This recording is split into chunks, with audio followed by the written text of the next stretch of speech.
Bienvenidos a este fuego de campamento. Hoy es de esas hogueras en las que damos ideas para ser útiles a nuestra querida naturaleza. Y además podemos hacerlo integrando lo que ya hacemos de todas maneras cuando salimos al campo. Estamos hablando de ciencia ciudadana.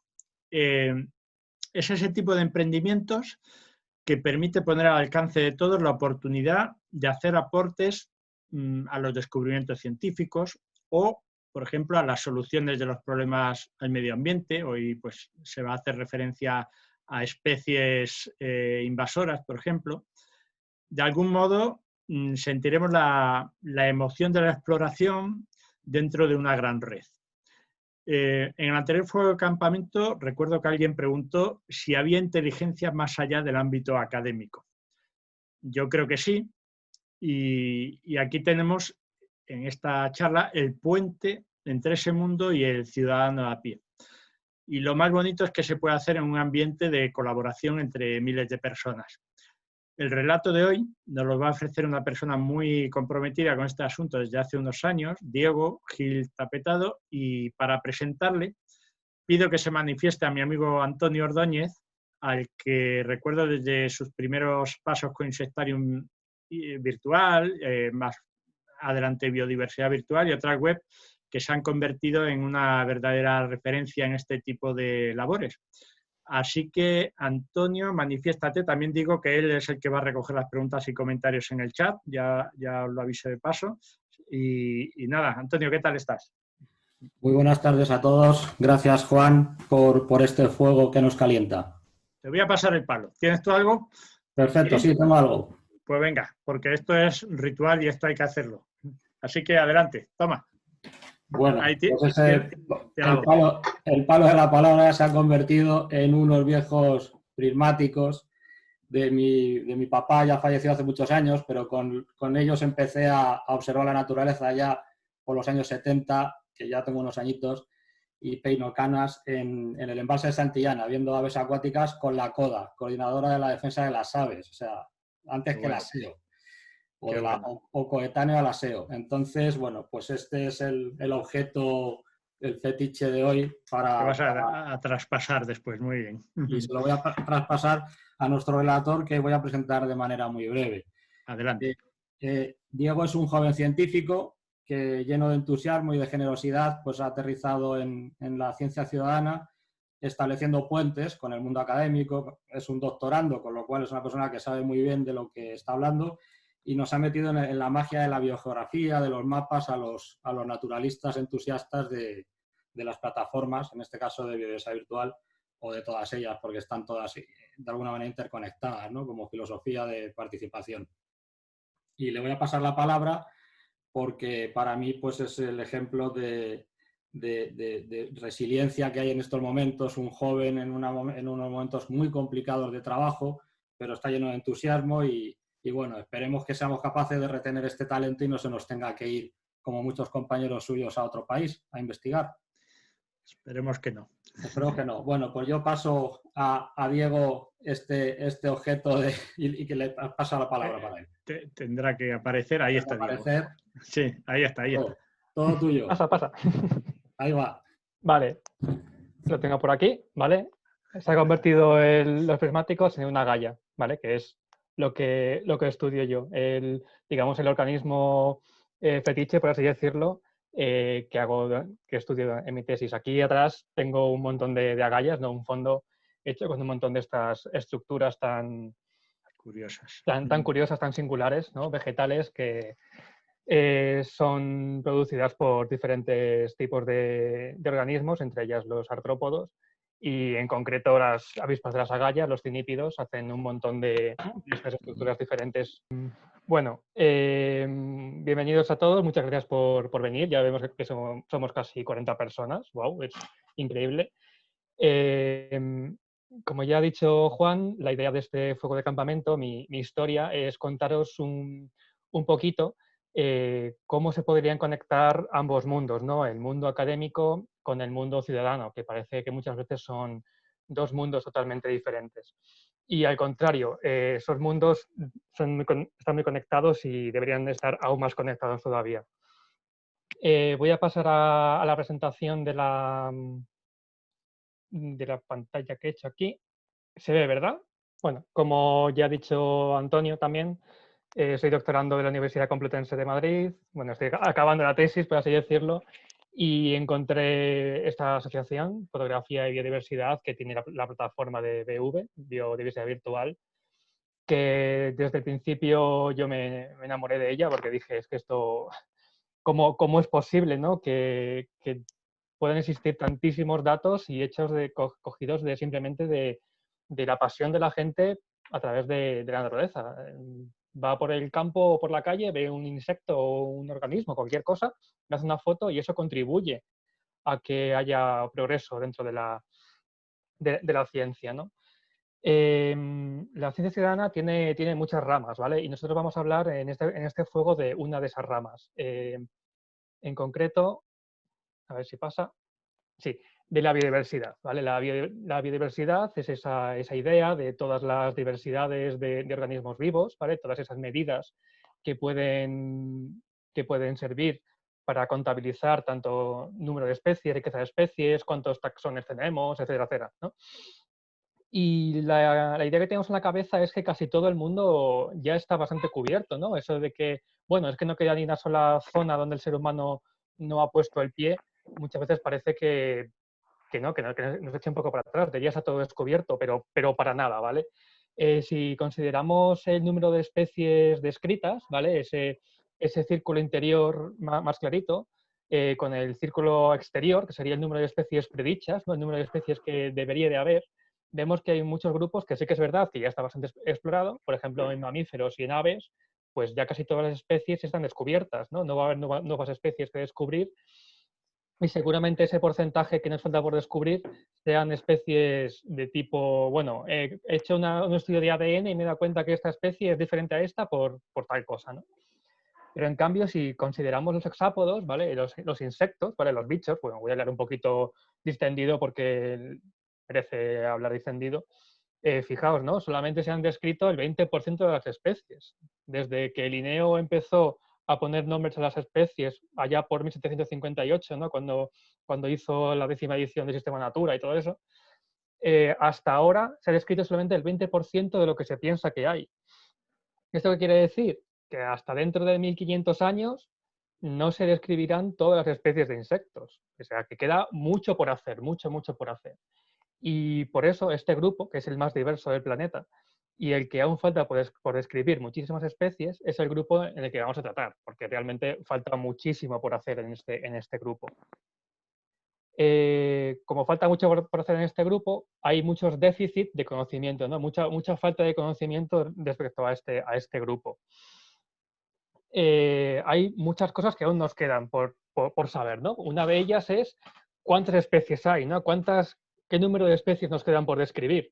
Que aquí vemos que son un montón de especies lo que quedan por describir, pero aparte de solamente qué especies hay, también hay otro montón de cosas que no sabemos y son mucho menos del número de especies que quedan por describir.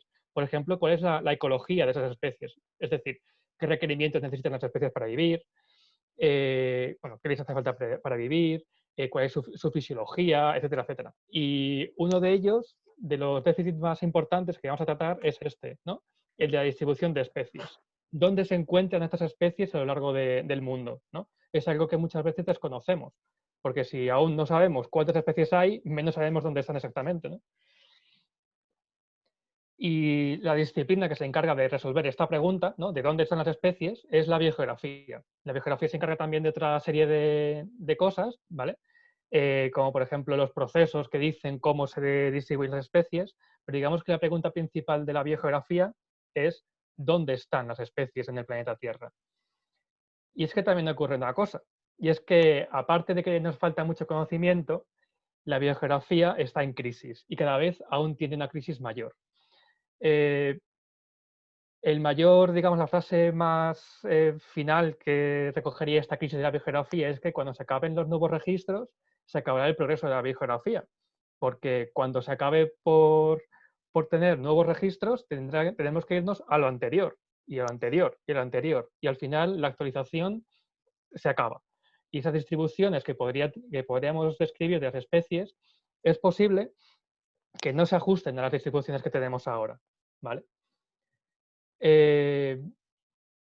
También hay mucha cantidad de material, de mucha cantidad de individuos en los museos, ¿vale? De citas que pueden existir de un bicho de 1800 no sé cuántos, que por desgracia no se estudia. Los museos ahora mismo son sitios muy abandonados porque no hay financiación para que la gente pueda estudiar dentro de las colecciones.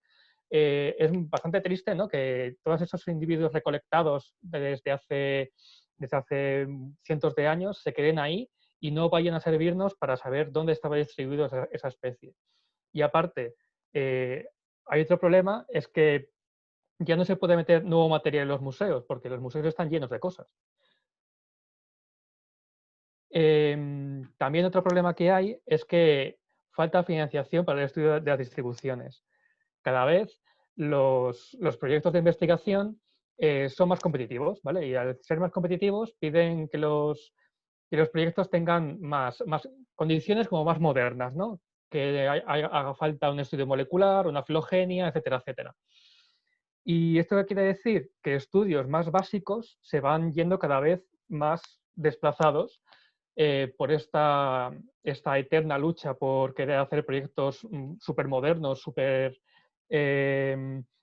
actuales, con técnicas súper novedosas, cuando en realidad es que falta mucha base, ¿vale? Sí que es verdad que los estudios de distribución y los estudios de taxonomía básica se nutren dentro de estos proyectos más modernos, pero están un poco ocultados, ¿no? Y digamos que lo principal es lo molecular, ¿no?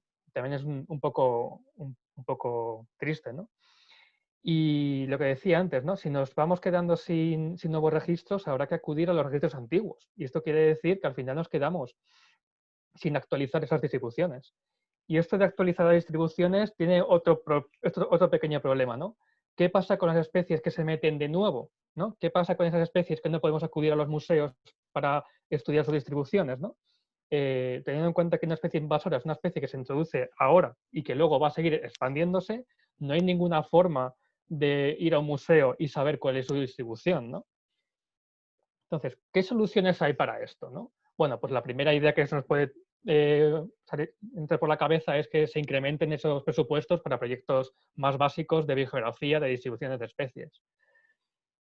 O bien, no dar más dinero, sino primar esos proyectos para que sean elegidos por el gobierno, para que sean mejor estudiados y tal. Sobre todo lo de especies invasoras, que bueno, al ser invasor sí que tiene cierto interés, ¿no? Sobre todo si produce plagas. Y bueno, la alternativa que vamos a hablar aquí, en este caso, es esta, ¿no? Los proyectos de ciencia ciudadana, ¿no? Que sería una alternativa no sustitutiva de que haya que dar dinero, ¿vale? Pero sí que es verdad que ahora mismo es lo que más o menos soluciona el problema de este estudio, de este seguimiento de especies invasoras, ¿no? Hay muchos ejemplos de ciencia ciudadana, ¿vale? De plataformas de ciencia ciudadana.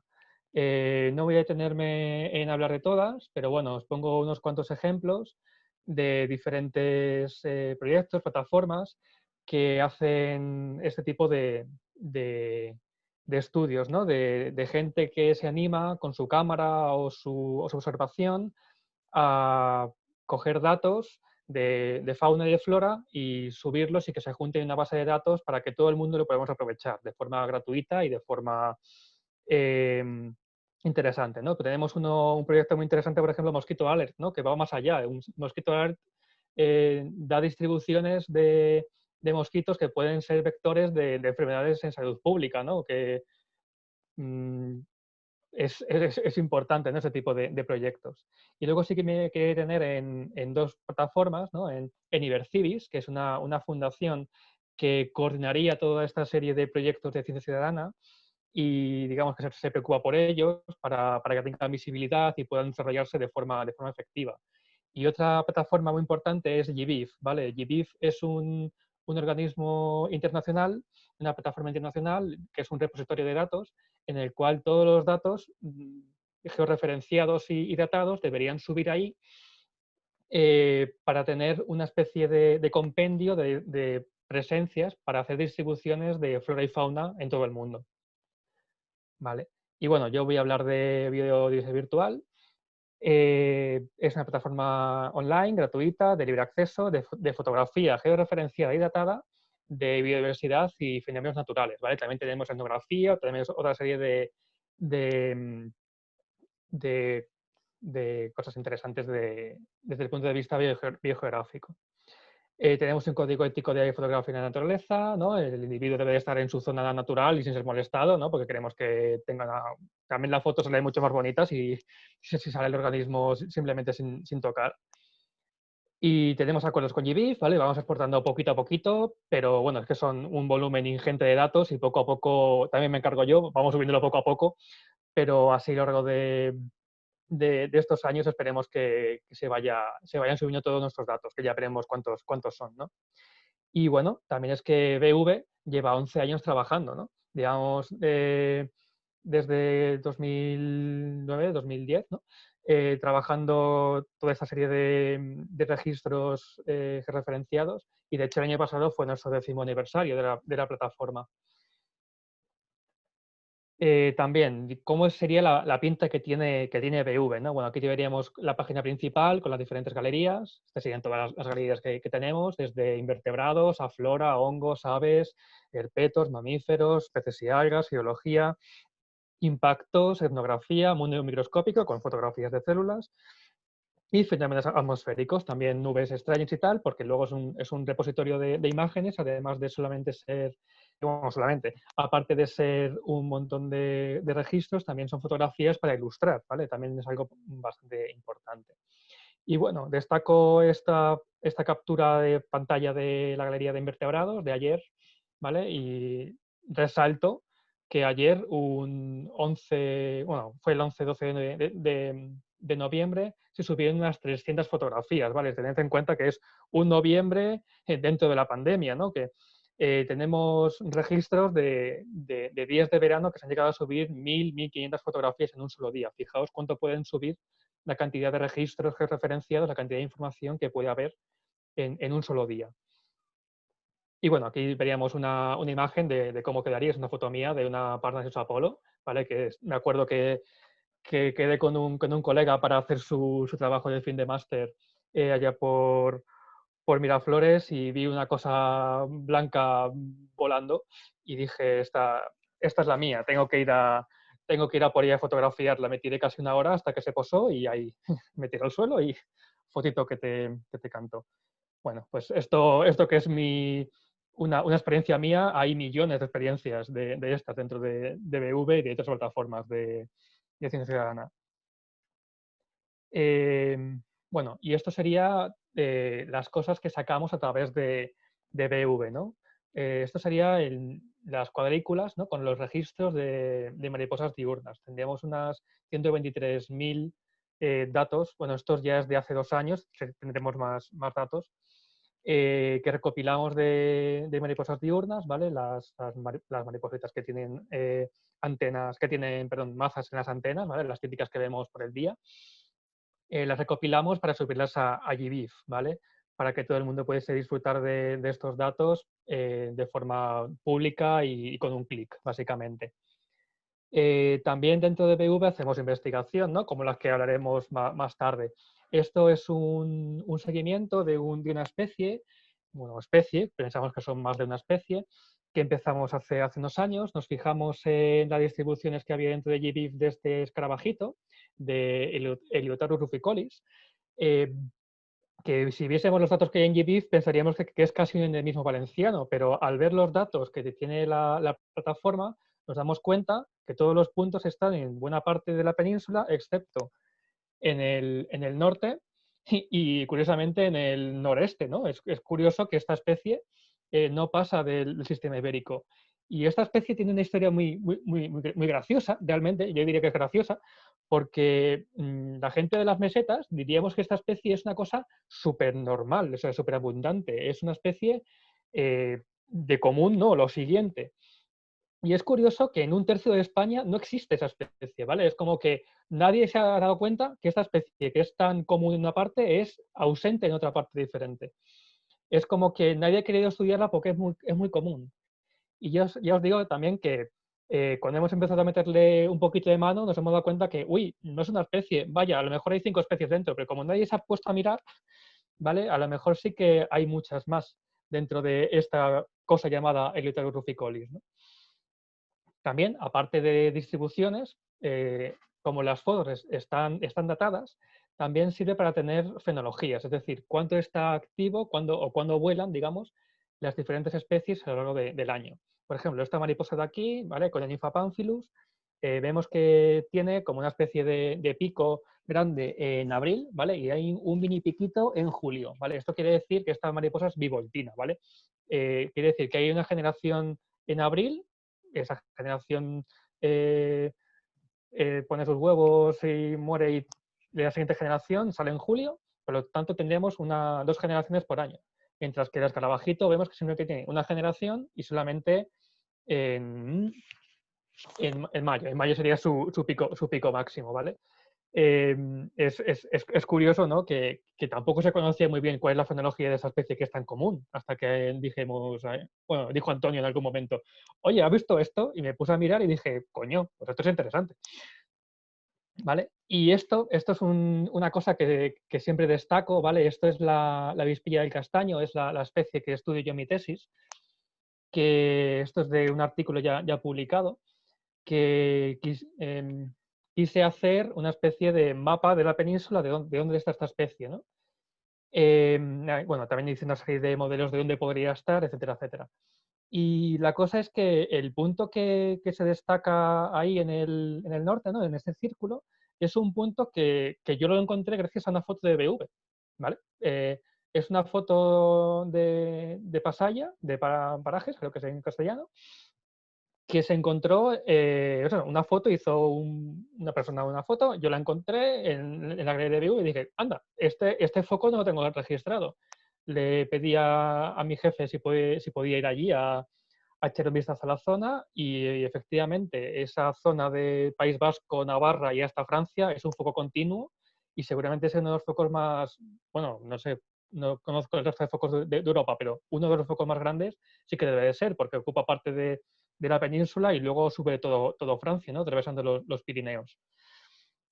Y esto fue gracias a que alguien hizo una foto, o sea, no nos engañemos. Se habríamos encontrado mucho más tarde, pero a saber cuándo. Y esto otro sería una descripción de una especie. Esto es aún más retroceder el asunto, ¿no? Alguien hizo una foto de una mosca en Guadarrama, los expertos de la plataforma se dieron cuenta de que esa mosca era un poquito rara, y efectivamente, cuando fueron a buscarla, se dieron cuenta de que era una especie nueva para la ciencia. Y esto fue gracias a una fotografía. O sea, fijaos la importancia que tiene la ciencia ciudadana. Y esto, claro, pensamos de escribir especies, parece que es algo muy raro, ¿no? Lo que decía antes, parece que ya está todo por describir, ¿no? Que ya están todas las especies descritas, pero no es así. O sea, en mi tesis, como poco, hemos descrito 2 especies nuevas para la ciencia. Y aún nos quedan unas cuantas más que parece que sí que son especies nuevas. Pero es que el problema es que no se mira lo suficiente, no se registra o no se va al campo lo suficiente para encontrar todo lo que de verdad hay, ¿no? Y bueno, esto sería el libro que estamos publicando, ¿vale? Sería el primer libro de una editorial de guías de identificación, en el cual empezamos con el primer volumen con ciguenas, ¿vale? Con un grupito de polillas nocturnas, diurnas, perdón, en el cual tenemos toda la serie de mapas de registros y tenemos unas 2 páginas por cada especie diciendo cómo son y sobre todo por dónde están distribuidas, ¿no? También una clave taxonómica y una cosa muy importante que quisimos resaltar y que quiero resaltar aquí como nexo de ciencia académica y ciencia ciudadana es que hicimos una propuesta de nombres en castellano, que esto es una cosa que a los mediterráneos o a los españoles nos parece algo muy raro o que es algo casi de mal gusto, poner nombres en castellano a especies que tienen su nombre científico en latín. Esto sirve para acercar la naturaleza al ser humano, ¿vale? Si yo os digo Dryocosmus curifilus, pues probablemente huyáis, porque es que yo también huyo de ese nombre. Es que Dryocosmus curifilus, decirlo 3 veces durante una sola frase, acaba por generar rechazo, no me extraña. sea, decir avispilla del castaño me parece algo mucho más sencillo para todo el mundo, ¿no? Desde mundo científico hasta mundo de gestión, hasta hablar con cualquier persona por la calle, ¿no? Y es una cosa que me gustaría resaltar y que ojalá pues, lleguemos a poner nombres a todas las especies que tenemos aquí en la península. Bueno, Eh, Diego, veo que hay unas cuantas preguntas. Si te vale, parece, damos un paréntesis ahora a la exposición para que puedan realizarse. ¿Te parece? perfecto. Tenemos ahí a Antonio que las ha recogido. Si te parece, para las preguntas, deja de compartir pantalla para que se te vea Sí, bien y así va a ser mejor. Pues nada, sí, efectivamente, Juan y Diego, hay bastantes preguntas y algunas observaciones, comentarios. Voy a intentar ir por el orden en el que han estado incorporándose. La primera la hace Vicky y nos pregunta que cómo es posible o en qué se basa la estimación de las especies que restan por conocerse. ¿En qué se basa esa? ujú. Pues depende un poco de cada grupo de estudio, ¿vale?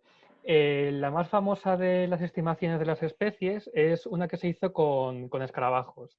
Esto se hizo en el Amazonas, ¿vale? No recuerdo cuál es el nombre concreto del autor, pero lo que hicieron fue coger diferentes especies de árboles en el Amazonas, pusieron unas telas debajo de los árboles y empezaron a variar el árbol, bueno, a variar o a fumigar, creo que fumigaron el árbol y cayó un número ingente de especies diferentes, las identificaron y dijeron, vale, si en este árbol hemos encontrado tantas especies nuevas para la ciencia y en este árbol tanto, si hacemos una estimación de área, nos saldría que hace falta todas estas especies.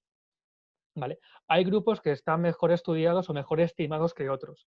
El grupo que yo trabajo, los himenópteros, ¿no? las avispas, las pequeñas avispas sobre todo, porque las avispas de las agallas es una cosa minúscula, están muy mal estimadas.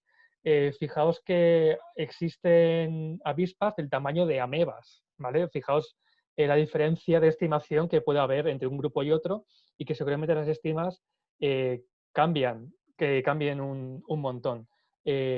Hay mejores estimas y malas estimas. Que seguramente haya más especies por describir, seguramente, pero al final es lo que tenemos, estimaciones a base de experimentos. Muy bien.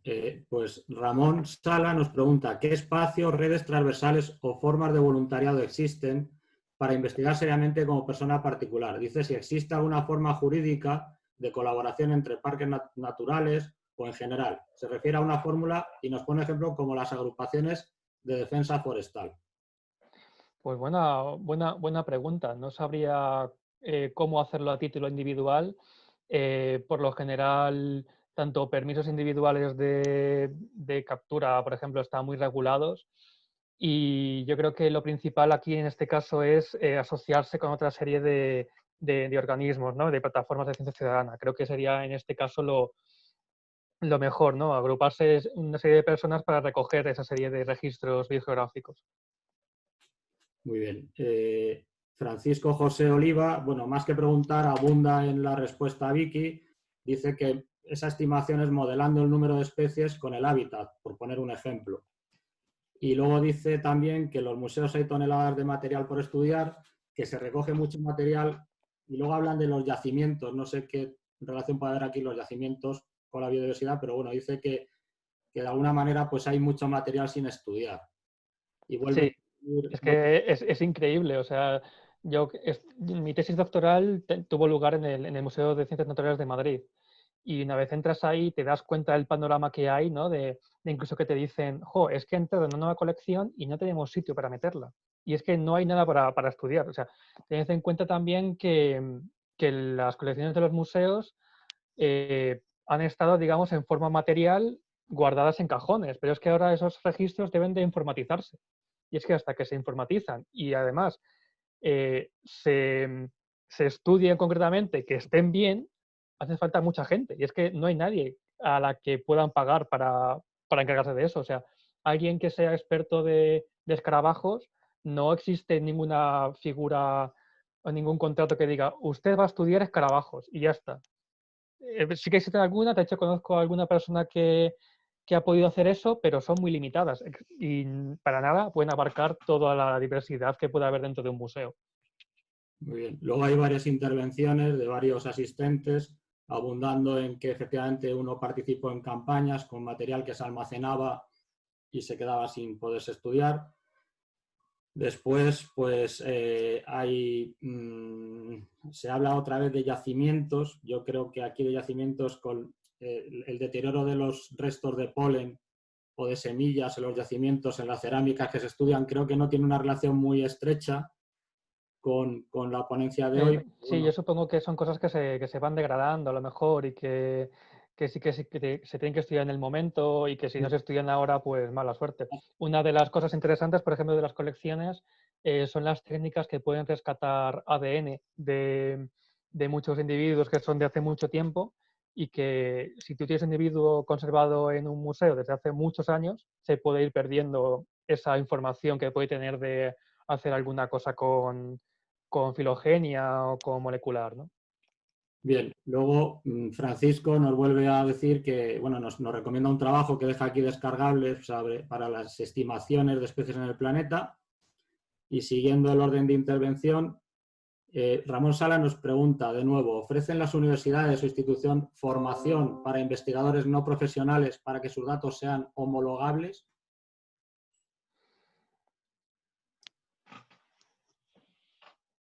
Sí, no. Toda la colaboración es bienvenida, ¿vale? Lo único que también hay que contactar con la persona adecuada y que muchas veces están saturados. Ese es el problema, ¿no? Que no existen mucha gente que se pueda encargar de homologar eso, por ejemplo, ¿no? ¿Que se pueden encargar? Sí, pero es que a lo mejor tienen en cola 8.000 millones de cosas de su trabajo. Entonces ahí está también el problema, ¿no? Que ¿puede encargarse a alguien? Sí. ¿Que puede encargarse en el momento? Probablemente no. Tendrá una carga de trabajo impresionante. O sea, la gente del museo que yo conozco, la carga de trabajo que tienen de hacer todo es que dices, madre mía, es que tienes que empezar no sé por dónde. O sea, es increíble. Bueno, sigo por orden y voy a intentar ser concreto. Aquí hay un compañero, un buen amigo, Mariano, me pregunta a mí, Antonio, ¿puedes explicar cómo se ha realizado la cesión de datos de BV a GEBIF? ¿Cómo se ha llegado a algún tipo de acuerdo? Bueno, pues lo resumo muy rápido. Hace 3 años, en la asamblea de socios que se celebró en Miraflores, el director del Jardín Botánico, Jesús Muñoz, nos presentó la propuesta de colaboración con el Consejo Superior de Investigaciones Científicas. Se votó el poder trabajar con ellos. No es una cesión de datos, sino es una exposición de datos dentro de GEBIF para hacerlos públicos para investigadores. Los datos siguen estando en la base de datos de BV, las coordenadas siguen estando en BV, pero esos datos se exponen para que los investigadores puedan hacer consultas 10 por 10 y puedan complementar sus estudios o hacer un tracking sobre esta investigación. Después se formalizó el acuerdo, se hizo público, se publicó en un boletín en la revista de la asociación, se rubricó en la siguiente asamblea y ya está cursando con una exportación. Llevo 2 asambleas hablando de ello. Claro, aquí, Mariano, tienes que actualizarte la información como amigo. Bueno, seguimos. Hola, ¿podéis escribir el nombre del endemismo? Bueno, lo he escrito de alguna manera, he puesto Heliotaurus ruficolis, pero no estoy seguro cómo se escribe. Lo escribo. Escríbenoslo, por favor, porque seguro que he metido alguna gamba. Ahí va. Vale, Julián, bueno, esto nos lo pregunta Charo y Julián dice que me encanta este bicho y aquí es muy común, lo que has comentado antes, ¿no? Que es muy común en algunas zonas. A ver, seguimos. Tan común que nadie lo ha estudiado. Anda, huevos. Isabel Tejero dice, en botánica hay bastante confusión con los nombres comunes, pues no siempre se llama igual a una especie. ¿Cómo crees que se puede solucionar este tema? Pues hay una solución.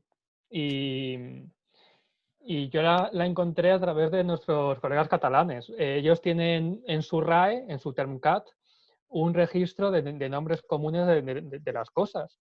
Y es una forma de que en su idioma, en catalán, las plantas tengan un nombre en concreto en ese idioma, ¿no? Y es como que tienen un acuerdo, lo mandan a las bases de los que saben del idioma y ellos deciden que sí o que no, o que tienen que cambiar un poco, tal.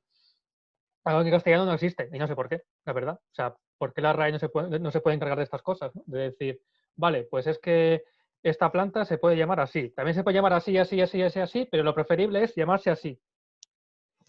Ojalá, ojalá, sí, ojalá. Sí. De hecho, todas las propuestas que hay de nombres no están en ninguna parte, están en libros. No hay una parte de la Real Academia Española de las Letras que se encarguen de recoger esos nombres. Cosa que no entiendo, la verdad. Y es fácil, o sea, es fácil, es simplemente que se pongan en contacto biólogos, naturalistas, etcétera, gente que sepa de estos nombres y se ponga en contacto gente con la RAE que lo formalice, ya está. Bien. Ramón Salas pues un poco nos indica la confusión esta que teníamos con su pregunta y dice que me refería a yacimiento donde hay restos orgánicos, polen, troncos, o sea, se refería al ADN, un poco lo que has comentado, ¿no? Yo creo que ahora ha quedado más claro, ¿no? Que sí, que donde hay rastros, o sea, cosas muy delicadas orgánicas, me imagino que tendrán un protocolo, ¿no? Pero claro, aquí no estamos hablando de yacimientos, estamos hablando de observaciones en el medio, ¿no? Pero bueno, indudablemente si hay un yacimiento tendrá que tener unos protocolos muy delicados, ¿no? Que no pueda... existe la posibilidad de que... de C, no sé quién es C 3 puntos... Cris. De Tris, perdón. ¿Existe la posibilidad de que la presencia de datos o fotos sobre ciertas especies sea conflictivo, compartirlo públicamente, por ejemplo, linces, nido de águila imperial, zonas con urogallos? ¿Se advierte sobre esto en las aplicaciones? Bueno, yo si te parece voy a contestar esta, ¿de acuerdo? Como tú lo sabes, sí. Como soy el responsable del diseño del código ético y del protocolo de protección de datos de biodiversidad de la plataforma, sí, Biodiversidad Virtual es pionera como asociación en poner especial hincapié en el código ético de manejo de fotografía en naturaleza, en ofuscar datos para especies conflictivas o delicadas. Tenemos todo un protocolo para que nadie pueda acceder al dato concreto de geoposicionamiento de la especie. Entonces, ese protocolo de precaución lo aplicamos obviamente a todas las imágenes y a todos los datos, pero efectivamente de una mariposa de la col no es tan crítico como un nido. No permitimos la ubicación de nidos, no permitimos la fotografía de nidos, ni de loberas, ni de cosas que sean extremadamente o de cosas relictas. Tenemos un especial cuidado, está reflejado en nuestros estatutos, en el código ético. Insisto, es un código ético pionero y que lo han adoptado decenas de plataformas, y nuestra aplicación móvil pues trabaja contra nuestra base de datos de la misma manera. O sea que sí, que al menos en Biodiversidad Virtual hemos tenido mucho cuidado en no tocar los datos de una manera, o sea, no exponerlos para poner en peligro la biodiversidad. Espero haberte contestado, Cris. Gabriel, en el proyecto Antos se recogen los nombres comunes de las plantas con un número que indica su frecuencia de uso, pero no de todas, claro. Eso va por ti, Diego, un poco lo que has comentado de las plantas, ¿no? Sí, pero eso, que faltan un montón de plantas que no tienen nombre, o que si hay nombres son nombres estos vernáculos, que es de alguna parte, y debería existir una cosa que se preocupe de que todas las especies de flora y fauna tengan un nombre en castellano, no sé, me parece algo bastante básico, que esto es una cosa, no sé si lo he dicho, que en el mundo sajón o en el mundo francés es súper normal, o sea, los ingleses tienen nombres comunes para todo, para todas las especies, me parece que tienen como más interés por su flora y por su fauna que hasta le dan un nombre, ¿no? Y no olvidemos que darle un nombre a las cosas es darle importancia, ¿no? No es lo mismo decir, pues bueno, sí, ese árbol que decir, no, hombre, sí, eso es un ciprés, será más importante, ¿no? Yo qué sé, recuerdo a mi hermano hace años que decía, eso es un árbol, no sé qué, y ahora dice, eso es un tejo, y él sabe lo que es un tejo y la importancia que tiene un tejo, ¿no? Es una cosa bastante importante. Y es un poco el puente ciudadano del que estamos hablando. Si estamos con los nombres científicos, la parte emocional, que un poco el que hace esto es por vocación, ¿no? Y no es científico a lo mejor y quiere acercarse, un nombre científico pues suena así muy académico, muy bien, pero lo que le da un poco de alma es el nombre común, que a veces le da una característica al animal, a la planta, que no sé, le relaciona, ayuda más a memorizarlo. Vale, pues de momento hasta aquí las preguntas. Vale. Una serie de números rápidos, ¿no? El número de socios que tenemos en BV. Bueno, el número de socios es diferente al número de usuarios, ¿vale? Los usuarios son miles y los socios, pues eso, 400, 450. El dato que decía antes, de 300 fotos de invertebrados, ¿vale? En 24 horas. En estas galerías se suben muchas más, en plantas se suben también bastantes, o sea que podemos rondar los 400, 500 registros, fotografías en un día. Actualmente tenemos más de 2 millones de datos, o sea, 2 millones de fotografías, cada una tiene su georreferenciación, su fecha, etcétera, etcétera. Luego, más de 20.000 especies ibéricas.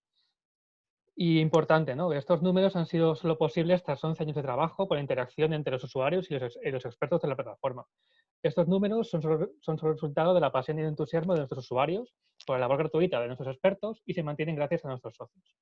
Bueno, aquí quería hacer un pequeño paréntesis y es contar mi experiencia con BV, de cómo aquel día que parece que iba a ir todo mal, que me acuerdo que fue un testing en Cercedilla, que yo llegué con mi compañero de carrera, con José, y estábamos ahí los dos un poco que no sabemos realmente qué estamos haciendo ahí, hacer fotos a bichos, nos habían contado, ¿no? Y que tenía cierto interés.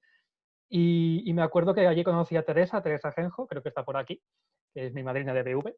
Y recuerdo ese día que era un día fatídico porque cayó una increíble allí en Cercedilla, empezó a llover a cántaros y no pudimos hacer fotos, ¿no? Y fue como, bueno, pues vaya primera experiencia. Y recuerdo que estábamos ahí en el CEA de Cercedilla y se acercó Teresa y nos dijo, ¿tenéis algo que podáis exponer? Y en aquel momento yo tenía un pendrive con mi presentación que estaba haciendo el trabajo de fin de grado, que era sobre una comunidad de insectos gallícolas en Ucrania. Es como... Y la cosa es que yo empecé a hablar ahí de mi rollo y la gente estaba boquiabierta porque nadie les había hablado de las agallas y de los parasitoides, que seguramente es un bicho que poca gente conoce, ¿no? Y ahí dije, joder, pues es que esto mola mazo. O sea, que es que yo que sé un poquito de un tema, puedo contar esta historia y la gente me escucha, me hace preguntas y dice, oye, pues muy interesante lo de las agallas, cuando veo en el campo voy a hacer fotos. Y dije, joder, esto es increíble, porque a partir de ahí ya hemos hecho campañas de decir, si vais al campo y veis esta agalla, fotografiarla. Y así tenemos un ejemplo de un trabajo que hicimos hace un par de años, de unas agallas en Rosales, de mi amiga Sara, que también creo que está por aquí, que de 77 fotos llegamos a 140 y tantas y luego llegamos ya a casi 400 fotos, ¿no? Porque la gente dice, ah, sí, lo de las agallas, voy a hacerle foto. O sea, es un incremento de registros increíble simplemente hablando con la gente, diciendo, oye, ¿sabes esto? ¿Te interesa? Ah, ya está. Es maravilloso. Bueno, continúo con la presentación. ¿Cómo funciona BV? ¿Vale? BV, digamos que estoy presentado por este cuadrado, con el logo de asociación. Tendría una serie de usuarios, los cuales suben fotografías a la plataforma. A la vez, hay expertos y especialistas que cogen esa fotografía y la identifican. Esta imagen identificada y validada, ¿no? Por una opinión que sabe del tema, se convierte en un dato. Y este dato biogeográfico, este dato de fenología, sirve para dos cosas. La primera es generar un conocimiento científico, ¿no? Como la mejora de las distribuciones de las especies. Y por otro lado, también ayuda a educar y a difundir este mensaje, ¿no? Como he comentado antes, ¿no? El hecho de conocer un poquito más es como, oh, pues me interesa, quiero saber más del tema, ¿no? Eso que cualquier mundo se puede interesar por eso es maravilloso. Y a la vez esto hace que haya comunicación entre ese mundo académico y ese mundo ciudadano, ¿no? A mí no me gusta mucho hablar de ciencia ciudadana porque los científicos también son ciudadanos, o deberían serlo, que parece que son dos cosas como separadas, ¿no? Pero realmente debería ser todo entrelazado, como decía al principio de este fuego de campamento. Bueno, y este esquema hace dos cosas, ¿no? Un aumento de educación y de concienciación de los ciudadanos y un aumento del conocimiento científico. Y esto hace, lo que decía, un entendimiento entre las partes. Mejorar la divulgación de la ciencia, porque muchos científicos no divulgan su mensaje, no divulgan lo que hacen, cosa que me parece un poco triste, ¿no? O sea, está muy bien que tengas tus papers, está muy bien que tengas tu investigación, pero cuéntala al resto y cuéntala con palabras que todo el mundo lo entienda. Así seguramente que tú tengas más interés para esas personas. Y luego que también mejora el conocimiento y cultura general de la población. Y esto hace que sea gente más preparada, más culta. Y esto es gente que sea más difícil de engañar, en plan de, no, perdona, ese árbol ¿cómo le vas a quitar? Que es un tejo milenario, ¿no? Pues si todos sabemos eso, somos ciudadanos mejores y al final tenemos una sociedad mucho mejor, ¿no? Este sería, digamos, el destino que llevaría toda esta serie de estudio conjunto de ciencia ciudadana con ciencia académica, ¿no? Esta ciencia abierta, digamos. Y ahora vamos a hablar de una serie de ejemplos, ¿no? De cosas que he estudiado yo personalmente, de algunos insectos con los que me he topado y he hecho alguna serie de estudios científicos o estoy en ello. ¿Vale? Esta es la mariquita arlequín, ¿vale? O mariquita asiática, Harmoniax iridis. Parece una locura, pero es toda la misma especie, ¿vale? Es una especie polimórfica, una especie que tiene diferentes coloraciones, diferentes estados de diseños de ese punteado, y es una mariquita invasora, muy invasora y bastante peligrosa. La historia de esta mariquita es que, bueno, como todos sabemos, las mariquitas comen pulgones. Entonces alguien dijo, hey, si tenemos esta mariquita que se reproduce muy rápido a una zona en concreto, se comerá los pulgones. Y dijeron, sí, buena idea, vamos a traerla. Pero no era tan buena idea. Y el problema es que esta mariquita prefiere comerse a otras mariquitas. O sea, esta mariquita exótica, esta mariquita foránea, prefiere comerse larvas de mariquitas autóctonas. Entonces, pues la hemos liado, ¿no? Porque si los que se comían los pulgones, que son las mariquitas autóctonas, son comidas por otra especie, en este caso otra mariquita, hace que baje el número de depredadores y aumente el número de pulgones, por lo cual tenemos plagas secundarias. Así que es algo, pues no sé a quién se le ocurre la idea o por qué no alguien dijo, voy a mirar un poquito más, no vaya a ser que haya algún problema. Y efectivamente hay un problema bastante grave. Esta especie, además, está recogida dentro del catálogo español de especies exóticas invasoras. Este catálogo es el que regularía las especies, digamos, más peligrosas que hay, tanto consenso científico como consenso dentro de la administración, que sí, que esta especie debe ser regulada por lo dañina que es. Y la cosa es que cuando empezamos a mirar un poquito, Sesma y yo, José Manuel, un compañero que también está aquí, pues me dijo esto, dice, fíjate que en el catálogo solamente hay un punto, es el punto de entrada, el punto de entrada y ya está. O sea, él hizo primeras citas de Cataluña y de Baleares, pero se quedó ahí. Y este catálogo de 2011, esta ficha sigue estando así. Y cuando ya nos animamos a, venga, vamos a ver por dónde está esta mariquita por toda España, por toda la península ibérica, pues es descorazonador, porque realmente está por un tercio de la península ibérica, ¿no? Y nadie se ha puesto a mirarlo. O sea, y también es triste que, si os fijáis, el número de puntos que hay de ciencia ciudadana, que es el número de color rojo, es muchísimo mayor que los triángulos azules, que serían los registros de ciencia académica, que serían a través de publicaciones simplemente. Y fijaos, es abrumador. O sea, en este artículo que sacamos este año tenemos más de, creo que son 9 primeras citas de provincia, que nadie se había molestado en mirar que esta especie estaba yendo desde Francia, desde Cataluña y desde País Vasco, yendo por toda la península ibérica. Increíble. O sea, no sé muy bien por qué una especie que debería estar regulada no está regulada, sino que al final se basa en registros de ciencia ciudadana que nadie tendría por qué hacerlo, ¿no? Pero simplemente es, oye, me gusta hacer esto, hago una foto, lo subo a la plataforma y va subiendo el número de registros para poder hacer un seguimiento de una especie que, repito, está en nuestro catálogo de especies invasoras. Otro ejemplo que tenemos aquí, bueno, he cambiado el logo me lo acabo de inventar, ¿vale? Porque no tiene por qué ver con BV directamente. Es un proyecto de unos compañeros catalanes que estaban en el confinamiento y dijeron, jo, pues estaría bien estudiar algo, ¿no? Y dijeron, pues vamos a estudiar luciérnagas. Y es que ocurre que allí en Cataluña, en Girona, se ha introducido una especie exótica, ¿no? Esta luciérnaga, que es proveniente de México. También es curiosa que es una nueva especie para la ciencia, es decir, que esta especie que era de México no se conoce en México, sino que se conoce solamente aquí en España. Es algo ya bastante raro.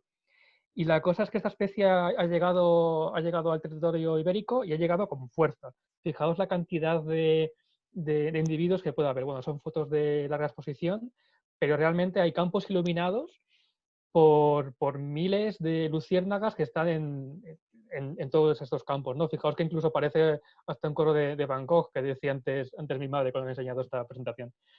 Y bueno, ahora sí que es verdad que esta especie ahora mismo no sabemos si es invasora, porque como acaba de llegar hace un par de años, no sabemos los daños que puede hacer al medio natural. Pero estamos estudiando su distribución por año, su dispersión, y desde luego es abrumadora la velocidad a la que se está extendiendo por todo Girona, incluso llegando ya hasta más allá de Francia, obviamente.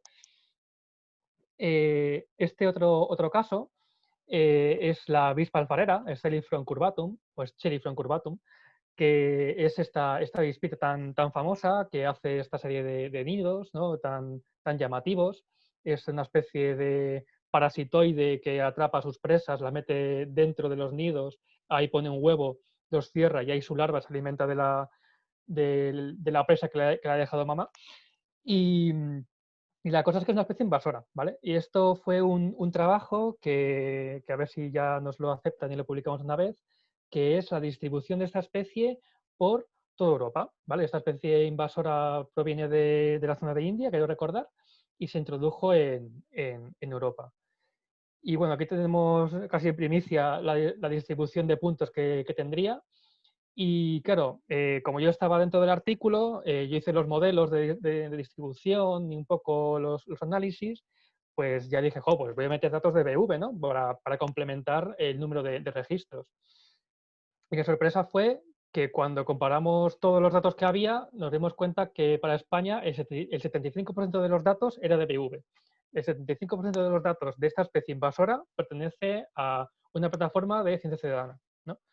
Y ese trabajo es muy bonito, realmente es maravilloso porque encontramos que esta especie, su abundancia o su presencia es mucho más idónea en zonas urbanas, en ciudades, que en zonas rurales. Y esto además ocurre dependiendo de si estamos en el norte o en el sur de Europa. En el sur de Europa, que hace más calorcito, está mucho mejor, esta especie parece que no le importa tanto estar en ciudades y está un poquito más separada. Pero en el norte de Europa, que sí que hace más frío, esta especie prefiere quedarse en las ciudades, porque como hay cúpula de calor, como hay contaminación y como no hay tanto frío, no hace tanto frío como en el campo, pues vive mejor ahí. Es un trabajo muy bonito y que yo os digo, el 75% de los datos de España pertenecen a BV. O sea que es indiscutible la importancia de la ciencia ciudadana con esta serie de artículos o de especies invasoras. Este otro ejemplo, ¿vale? Es de la hormiga argentina. Esto es un proyecto que lleva un compañero mío de la Complutense. La hormiga argentina es una especie también, bueno, de Sudamérica que tiene el récord de la colonia más grande de todas. Es una colonia que, sin exagerar, va desde Galicia por toda la costa de España, sube por la costa mediterránea, va por Francia y llega casi a Italia. Es una colonia gigantesca de hormiga argentina. Sí, parece muy loco, pero sí. Y también está en las ciudades, ¿vale? En este caso, este proyecto se encarga de estudiar la hormiga argentina en la ciudad de Madrid. Es una especie muy peligrosa, desplaza muchas hormigas autóctonas y aparte se mete en las casas y es una plaga del hogar, ¿no? Y bueno, mañana va a haber una presentación de este proyecto en este canal de YouTube, ¿no? de Casa de Campo. Ahí tenemos la información. La llevará mi compañero que también se llama Diego. Bueno, Diego y biología parece que es algo que está bastante complementado porque hay un montón de Diegos biólogos. Y este ya es el último caso, ¿vale? Uno de los que más me gustan, que es Tritemis kirby, ¿vale? Que es esta libélula. Esta libélula no es invasora, ¿vale? Pero sí que es una gran migrante. Es una migrante, yo la llamo migrante climática. Es una libélula que viene de África y que en 2007 se introdujo en la península ibérica. Llegó a Málaga, creo recordar, y esta especie ha ido aumentando su distribución año a año por toda la península.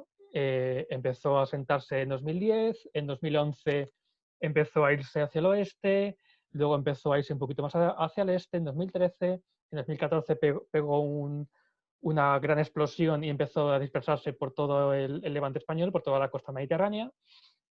En 2015 llegó a la ciudad de Madrid, aquí tenemos la primera cita en la Complutense, en el Jardín Botánico de esta libélula exótica, y ya en 2016 llegó a los Pirineos y superó los Pirineos. O sea, fue una invasión brutal. Llegó a dispersarse por toda la península en muy poco tiempo, ¿vale? Y seguramente, no lo tenemos muy claro, pero seguramente ha sido por el cambio climático, ¿vale? Tenemos una cierta idea de que el cambio de temperatura tan brusco ha obligado a esta especie a poder saltar el estrecho y poder dispersarse por una zona que antes no era idónea para ella, pero ahora sí que lo parece. Y fijaos, ¿no? Podemos estimar cuántos kilómetros se ha movido esta libélula, ¿no? Y son unos 300 kilómetros al año. Fijaos la cantidad de potencia que tiene esta especie para poder dispersarse. Y aquí lo curioso es que todos los datos son de BV, o sea, muy poquitos datos son de fuera de la plataforma. Muchos fotógrafos han visto esta libélula, que es una cosa muy bonita y muy rara de ver, y entonces fotografía que te cazo, ¿no? Y gracias a BV tenemos una distribución por año de esta especie, que de ninguna otra forma podría haberse hecho un proyecto científico pedido bajo proyecto para investigar esto en una cosa que está pasando en ese preciso momento, ¿no? Una invasión actual. Y bueno, es un trabajo que espero publicar en algún momento, que sería la distribución mundial de esta especie, que es bastante grande, ¿no? Sería todo el continente europeo y ahora está entrando por Europa. Y bueno, esto es todo. Muchas gracias por vuestra atención y ahora cualquier pregunta, más preguntas, adelante. Genial, genial, genial. Pues la verdad es que estoy impresionado. Estoy impresionado. Yo ya os conocía, he tenido el placer de compartir fotografías en las plataformas y ya solo ese hecho es una satisfacción, ¿no? para todos el poder tener tan a mano en este cerebro global que es Internet, el poder simplemente identificar una especie, pero si encima tiene el impacto que nos estás contando y espero que interviene en la toma de decisiones, pues creo que es ciencia ciudadana aplicada, ¿no? Sí. Como esta que me imagino que esta especie, no sé si fue, y para mí es una pregunta, perdonadme que me adelante, claro, si esta especie que está en el catálogo, digamos, se tomó en cuenta a partir de ciencia ciudadana o partió de la iniciativa de otro lado, pero en realidad a lo mejor se inspiró en la ciencia ciudadana, que obviamente el científico tiene que después comprobar las cosas y demás, eso sí que lo entiendo y contrastar.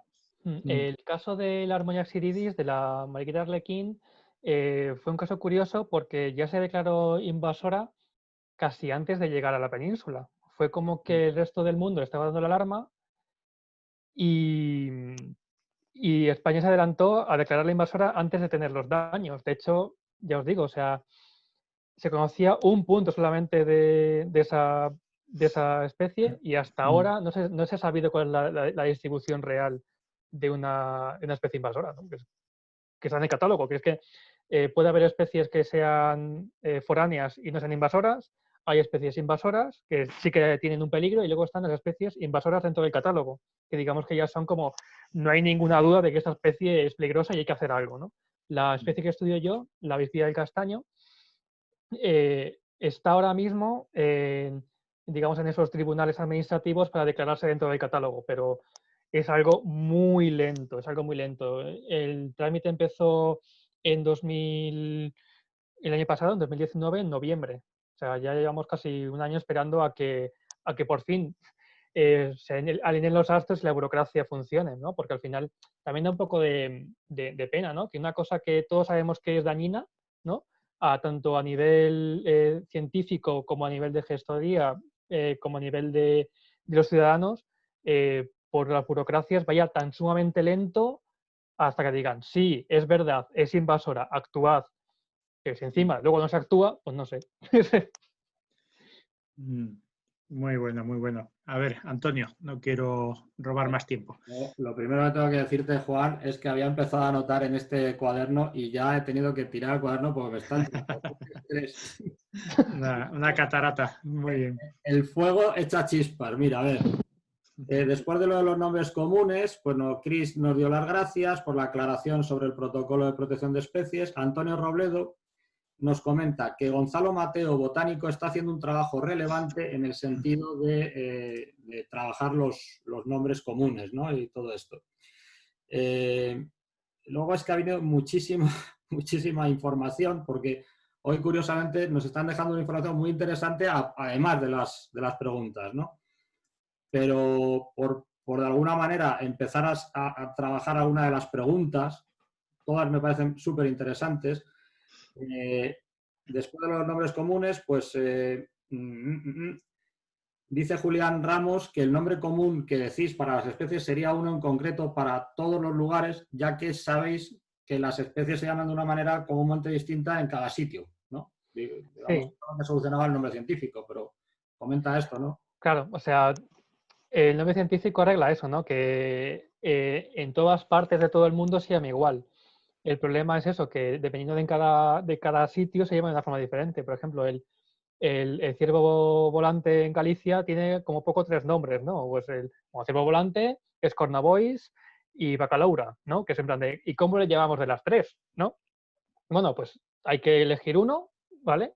Y que el resto de nombres siga siendo válido, pero que haya uno que por lo menos sea ¿a cuál accedo? Ah, mira, este, ¿no? Y que todo el mundo tenga un cierto entendimiento, que los otros sigan siendo totalmente válidos y adelante, pero que por lo menos haya uno que tengan todas las especies. ¿Que haya que elegir entre muchas? Pues bueno, eso hace falta consenso para cada uno de los nombres, ¿no? Pero que por lo menos haya uno y sobre todo para aquellas especies que no tienen. O sea, es que hay especies que no tienen nombre en castellano, que sería casi lo que hay que primar, antes que ponernos a elegir entre las que ya hay. Vale. Ramón nos pone un link a un grupo de Facebook que entiendo que será no lo he visto, pero será un grupo de identificación y dice, no es pregunta, pero para los amantes de las plantas, como ya sabéis, hay varios Facebook donde te ayudan a clasificar, reconocer y nombrar plantas. Vale, tengo un comentario sobre Facebook y sobre las redes sociales. Son maravillosas, son muy útiles, pero tienen un problema muy grave, y es que los datos que se suben a redes sociales se quedan en redes sociales. El feed es continuo de información, es muy rápido, podemos saber muy rápidamente la especie, podemos identificar muy rápido la especie, pero si ese dato nadie se lo apunta, nadie lo deja en una plataforma de base de datos permanente, ese dato se pierde para siempre. Podemos tener un dato súper interesante, revelador de primera cita de tal sitio, que si ese dato se va acumulando en diferentes fotos, no sirve para nada. Es así de triste, pero de verdad, si hay alguna foto relevante, es mucho mejor subirlo a esta serie de plataformas. No solo VV, he puesto un montón de ellas, observado, la que sea, porque si no el dato se pierde para siempre y es muy triste. No sirve para hacer biogeografía, sirve simplemente para hacer taxonomía, para tener el nombre del cromo, digamos, y ya está. Vale. Chris nos dice que cree recordar que el catálogo no tiene fotos. Creo que se refiere al catálogo de exóticas ibérico, ¿puede ser? No sé, ¿a qué catálogo se puede? El de exóticas invasoras depende. Hay algunas que sí que tienen nombre y otras que no. Y también depende del idioma. Hay regiones en las que esa especie no está y todavía no tiene nombre, pero bueno, también hay autores que no quieren poner el nombre en castellano. Vale. Nos pregunta también Chris que si hay alguna manera dentro de Biodiversidad Virtual de hacer búsquedas por especies invasoras. ¿Existe esa posibilidad? No, pero sería muy útil, la verdad. Pues tomamos nota, ¿no? Tomamos nota. Sí, un campo simplemente especie invasora sí o no es muy fácil de hacer. Sí, sería poner un campo en la base de datos. Francisco José Oliva nos dice, entiendo que la iniciativa de Biodiversidad Virtual es muy positiva. En el caso de especies invasoras hay algunas plataformas específicas como la diseñada por la Unión Europea. Y nos pone aquí un vídeo que habla de esta plataforma que conecta los datos con EASIN. EASIN JRC, bueno, aquí están los enlaces para el que pueda profundizar.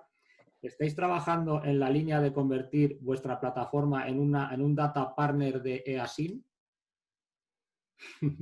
Pues no, pero bueno, la verdad que sería interesante subir estos datos a una plataforma europea, desde luego. Pues yo invito El problema...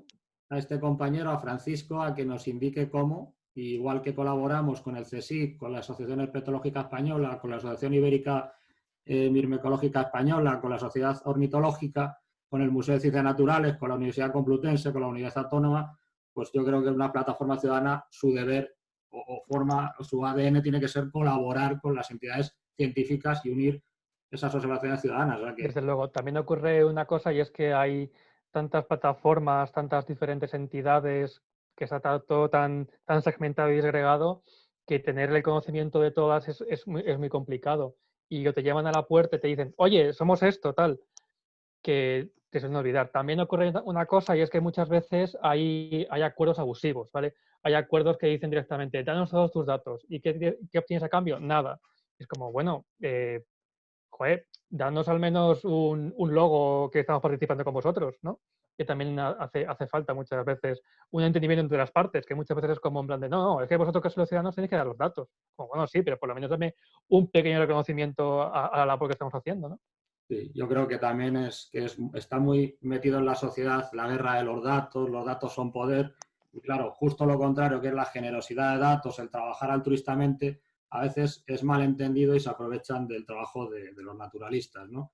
En eso, pues BV intentamos que no nos la cuelen, intentamos hacer las cosas pues lo mejor para la ciencia, lo mejor para el ciudadano y que el naturalista se sienta útil, ¿no? Y que sea útil la información.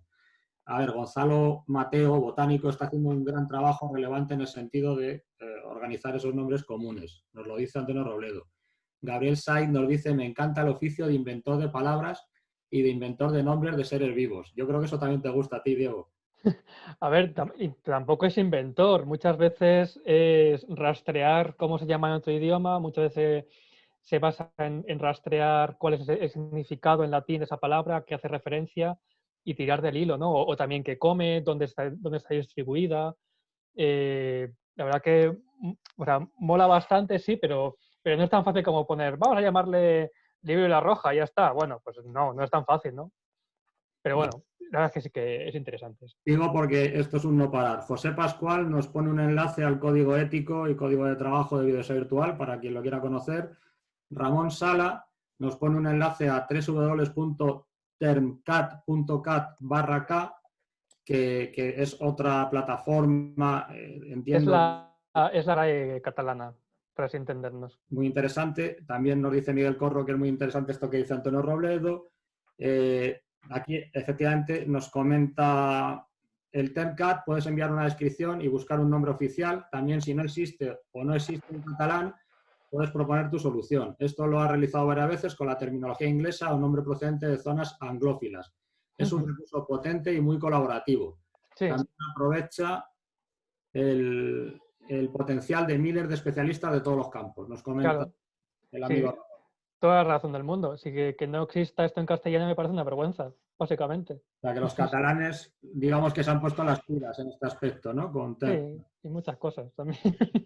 Bueno, de hecho, la mitad de los fundadores de Biodiversidad Virtual son catalanes y fue la zona de la península ibérica que más nos acogió y que más lanzó el proyecto. O sea, que algo pasa. Creo que de Cataluña quedaban 2 cuadrículas de 1 por 1 o algo así por muestrear. O sea que sí. Ahí Aquí. un trabajo. Y en Toledo quedan todavía, pues no sé, kilómetros sin ni un solo dato. O sea, en fin, no sé. Vale. Siguen aquí las preguntas. Bueno, lo de VV en un apartado.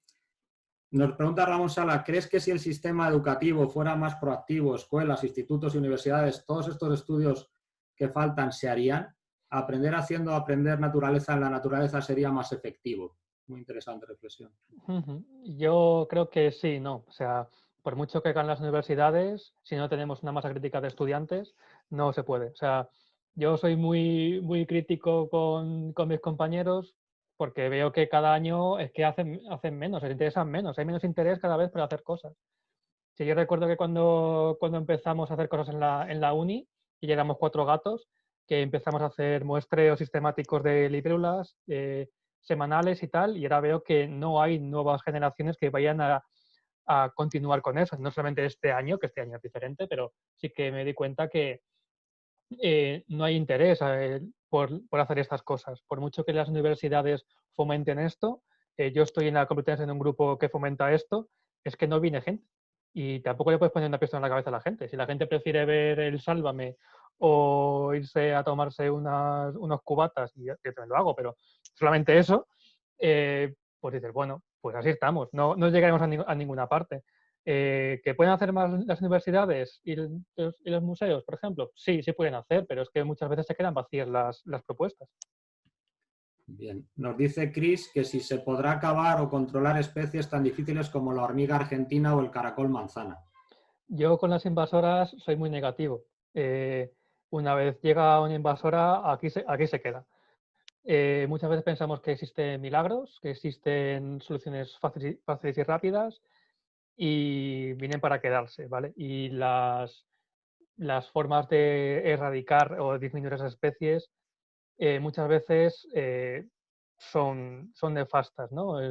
¿Que se puede acabar con la hormiga argentina? Bueno, si cogemos y fumigamos a mansalva, sí que acabemos con la hormiga argentina, pero también acabaremos con el resto de la biodiversidad.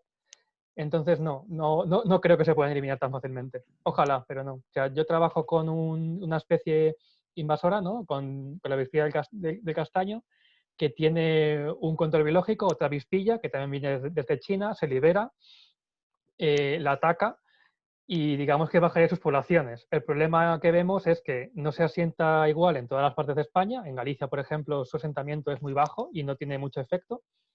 Y el problema es que ataca a especies nativas. Así que es como milagros no existen. O sea, siempre va a haber una pequeña contra que te va a dar la vuelta. Por ejemplo, con la mariquita arlequín pasaba eso, ¿no? Era una mariquita para acabar con pulgones y luego, vaya, pues es un daño colateral muy grave, además. Bien, Ramón nos da un link de una aplicación francesa para notificar hallazgos de especies invasoras. Nos pone aquí el enlace, muy interesante, de Signalement. Luego, la dirección es, bueno, bueno, luego hay varios aplausos, que son los 7 estos, que son compañeros, compañeras que han Gracias. y felicitan. O sea, te felicitan a ti, Diego, por Sí, tu sí. ponencia. Muy interesante, gracias. Contar con gente que sabe tanto y nos lo cuenta también y a domicilio, nos dice Francisco, muy amable. Isabel Tejero, Gracias. gracias. Bueno, esto todo ya es un honor tenerte en Biodiversidad Virtual, dice la amiga Rosa Angulo. Gracias, Rosa. Ramón Sala nos sigue dando un auténtico repertorio de información interesantísima que tendremos que desgranar cuando termine todo esto. Y luego, tengo una duda, ¿las fotos que se publiquen tienen que estar identificadas o se pueden poner sin tener la especie identificada? No, para nada. O sea, las fotos se suben simplemente a la plataforma, ¿vale? El nombre lo puedes poner tú, no hace falta poner ningún nombre. Y ya los expertos de la plataforma, los especialistas, taxónomos con reputación grande o incluso gente que está estudiando precisamente estos temas, las identifica. Digamos que es el servicio. La gente hace las fotos y los expertos las identifican. O sea, te dan qué especie concreta es. Vale, esta pregunta la hacía nuestra compañera Vicky. Y Gabriel nos pregunta sobre agallas. ¿Sabes qué hongos pueden descomponer las agallas de Andricus cuando caen al suelo? Los hongos que fructifican en forma de seta. No creo que haya una especificidad. Supongo que cualquier hongo yesquero, cualquier hongo que se alimente de madera, puede descomponer las agallas. Al fin y al cabo, las agallas, no sé si se escucha bien, son madera cuando caen. Entonces, cualquier hongo que pueda, yesquero o cualquier hongo así afiloforal, puede encargarse de eso, supongo. Sara nos dice gran charla y gran final con odonatos. Muy interesantes los casos explicados. Gracias. Vicky nos pregunta, en cuanto a especies invasoras, ¿cuál crees que son más problemáticas para nuestro ecosistema? ¿Las vegetales o las animales? Pues Difícil. buena pregunta, sí. ¿Qué es más? Pues supongo que también dependerá del sistema. Por ejemplo, en ríos, pues, joder, una especie vegetal que te llene la superficie del agua de biomasa, ¿no? De esa capa de especies de algas o de plantas acuáticas, pues supongo que serán mucho más peligrosas, ¿no? En cuanto a especies animales, pues, no te sabría decir. Hay algunas que hacen un daño ecosistémico brutal. O sea, la avispilla del castaño que estudio yo, es que hay castaños que los dejas sin hojas. directamente. Hay castaños que no tienen ni castañas, ni hojas, ni nada. Entonces, bueno, supongo que dependerá mucho del caso, ¿no? Y del sistema y de la región. Es difícil de contestar esa pregunta con una de las dos. No es tan fácil. Vale. Gabriel Sainz nos dice que está totalmente de acuerdo con la reflexión que has hecho de los grupos de Facebook y la pérdida de datos. Chris nos dice nombre no, sino foto. No sé si refiere a la pregunta anterior. Y luego dice Julián Ramos, no sé si las plataformas ciudadanas las habéis puesto en algún lugar o dónde se pueden mirar para poder verlas. Bueno, pues voy a la presentación un momentito y te nombro unas cuantas. A ver. Sí, o si quieres, pásamelas y cuando ponga el vídeo lo pongo en la descripción. Recuérdamelo. Vale, perfecto. ¿Vale? Lo digo Perfecto. porque ya para que dé tiempo al mayor número, no sé si vas a poder abarcarlas todas, Antonio, de preguntas. Me temo que no, porque Resume. 27 preguntas por contestar. O sea, Nada. Pues mira, está espectacular y se agradece. Y bueno, no quita que ya habiendo conocido a Diego, que también es parte de la labor de Fuego de Campamento, ¿no? Conocer a los naturalistas, a los científicos, a la gente que ama el campo y que quiere transmitir, pues para hacer una comunidad, ¿no? Que se le pueden hacer las preguntas directamente, las que hayan podido quedar colgadas, ¿no? Pero aquí queremos siempre hacer una muestra, un botón para que todos hagamos promoción de estas cosas, ¿no? A mí me ha parecido impresionante. Yo, en nombre de todos, me imagino que estaréis de acuerdo todos los que estáis ahí. Doy las gracias por esta labor de hormiguita que tenéis y sobre todo gigantesca. Es el trabajo día a día y la paciencia y no ver demasiado Sálvame y muchas más cosas que habéis contado están ahí, ¿no? En el momento que estás viendo resultados y todo lo que nos estáis contando, podéis estar satisfechos. Y bueno, si te parece, Diego, vamos a intentar concluir, ¿de acuerdo? Vale. Vamos ¿te acuerdas que te dije de proponer algo? Aunque ya no estamos tan confinados como cuando se hacían estas propuestas del libro, sí que nos interesa, porque dice algo también de ti, que nos puedes recomendar para leer, puede ser sobre este tema o puede ser algo personal que a ti te motive. Pues yo creo que un libro que va mucho en conjunto con la ciencia ciudadana es un libro de Isaac Asimov, que es La Fundación, ¿vale? La saga Fundación. En la saga Fundación hablan de una idea llamada psicohistoria, que es como el estudio de toda la población humana puede llegar a predecir cuál será su futuro, ¿no?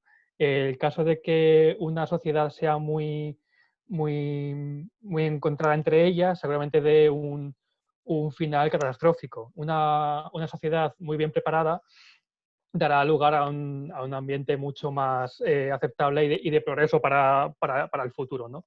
Y es un libro que explora esa idea de cómo todos podemos aportar nuestro granito de arena para mejorar nuestra sociedad, y esto va mucho en consonancia con lo que es la ciencia ciudadana, ¿no? De apoyarnos todos para la mejora de la humanidad y de nuestra especie. Qué bueno. Nos estamos haciendo una biblioteca espectacular, familia. Así que ir tomando nota. En cuanto pueda también todos los libros recomendados los iré metiendo en descripción, que hasta ahora no lo había hecho, simplemente colgaba un comentario de quién era la persona que estaba hablando y ya está. Lo haremos porque, ojo, está saliendo todo muy, muy interesante. Veo aquí un montón de agradecimientos. Los comparto, ya los estás viendo tú también, Diego. Y a Antonio, pues también muchísimas gracias, que es el que desde hace años yo conocí a este mundo por él, gracias a esa vez que pasó por el Arboreto para hablarnos de un incipiente proyecto llamado Insectarium Virtual en su momento, y que ahora se ha convertido en un proyecto de proyectos, ¿no? Un montón de cosas. Y bueno, nada, satisfecho con este fuego. Hemos llegado, yo he visto marcado 45, 46, porque sé que Vicky sois 2, pero entre entradas y salidas seguro que hemos superado los 50, que para esta tercera temporada es un punto. Yo creo que debe ser el máximo o cercano al máximo de los que hemos tenido. Así que enhorabuena a Diego y a Antonio por recomendarme que estuviera aquí. Y nada, que encantado de seguir aquí. La próxima semana, que no se me olvide, vamos a intentar volveremos a África, que hace tiempo que no viajamos, ya que no podemos hacerlo de otra manera, en busca de experiencias directas contadas en primera persona y de momento hasta ahí puedo contar. Ya os irá llegando la promo, espero que me ayudéis con la promo. Esto es para compartir entre todos, el fuego es de todos, yo lo manejo, pero por supuesto es más interesante cuanta más gente llegue. Y nada, Diego, especialmente gracias a ti. No sé si quieres decir algo así para despedirte de la gente. Muchas gracias a todos por asistir a esta pequeña charla y gracias a Juan y a Ecotono por invitarme para poder hablar de mi libro y de mi tema, ¿no? Vaya, básicamente. Bueno, pues nada, nos hemos quedado muy a gusto, como te dije, y nada, hasta la próxima.